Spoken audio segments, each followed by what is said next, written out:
Lively and her witnesses and exhibits. Okay, because we got a letter from the Wayfair party written by Jonathan Bach, or signed by him at least. And it's basically like, before you ruled on the dispositive motions, she had like 1,000 exhibits and 40 trial witnesses. And then we decided to meet and confer because the opinion came out right before that conference. And now here we are, what, like a week later, a little over a week later. And even though she only has 3 remaining claims, she still has the 40 witnesses, more than 40 witnesses, and more than 800 exhibits. And that those are accompanied by hundreds of affiliated attachments, far more than can fit within an estimated 15-day trial.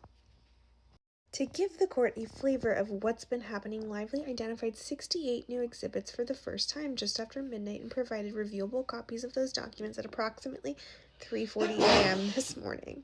There's no reason these could not have been identified earlier. Defense counsel obviously is in no position and should not have to review so many new materials at the last minute. Even a brief glance at some of the content suggests little discrimination in terms of what might actually be admissible at trial. They included, for example, a speech Lively made about her husband Ryan Reynolds' commitment to his family and pictures of Lively with Taylor Swift. There was more material like later in the morning, it sounds like. And these two appear to be of limited relevance or practical value. For instance, they include an article about Taylor Swift's cookie recipe that was linked in other correspondence. It is exceptionally unlikely Lively would show such material, or that the jury would gain any insight from them.